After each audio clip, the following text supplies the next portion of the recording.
Hello, life course ആനയാണ് നിങ്ങളുടെ കൂടെ. കഴിഞ്ഞ 2 വീഡിയോയിൽ നമ്മൾ മാനസികമായി മെച്ചപ്പെടുത്താനുള്ള ജപ്പാൻ ടെക്നിക്കുകളെ പറ്റിയിട്ട് പറഞ്ഞു. അത് കണ്ടിട്ടില്ലാത്തവർ പോയി കാണാൻ മറക്കരുത്. ഇക്കിഗായിയും കൈസൻ ടെക്നിക്കും. ഇന്ന് ശരീരം മെച്ചപ്പെടുത്തുന്നതിനെ പറ്റിയിട്ട് നമുക്ക് ഒന്ന് ഡിസ്കസ് ചെയ്യാം. ആ ടെക്നിക്കിൻ്റെ പേരാണ് ഹര ഹച്ചിബു, അഥവാ 80% വയറ് നിറയുന്ന രീതിയിൽ ഭക്ഷണം കഴിക്കുക. ഇതിപ്പോൾ എങ്ങനെ അളന്ന് നോക്കിയിട്ടൊക്കെ കഴിക്കാൻ പറ്റുമോ? വെയിൻ സ്കെയിൽ കൊണ്ടുവരണോ എന്നൊന്നും ചിന്തിക്കണ്ട. നമ്മുടെ തലച്ചോറിന് ഒരു കുഴപ്പമുണ്ട്.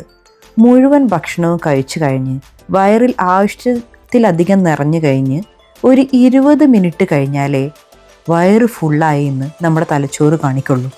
അപ്പോൾ ആ പ്രശ്നം ഒന്ന് മുന്നിൽ കണ്ട് മനസ്സിലാക്കി കോൺഷ്യസായി മൈൻഡ്ഫുള്ളായി ഭക്ഷണം കഴിക്കാൻ ശ്രദ്ധിക്കുക.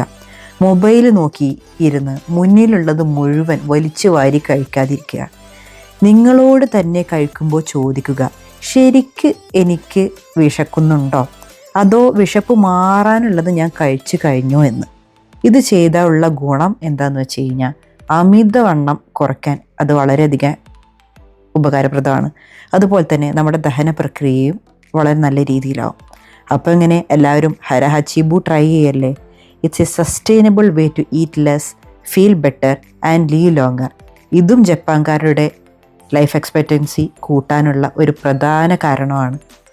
ഒക്കിനാവയിലുള്ള ജനങ്ങൾ ഇതും പ്രാക്ടീസ് ചെയ്യുന്നതാണ്. അപ്പോൾ ഒക്കിനാവയിലുള്ള ജനങ്ങൾ എന്തൊക്കെ പ്രാക്ടീസ് ചെയ്യുന്നു എന്നുള്ളത് നമ്മൾ കഴിഞ്ഞ വീഡിയോയിൽ പറഞ്ഞിട്ടുണ്ടായിരുന്നു.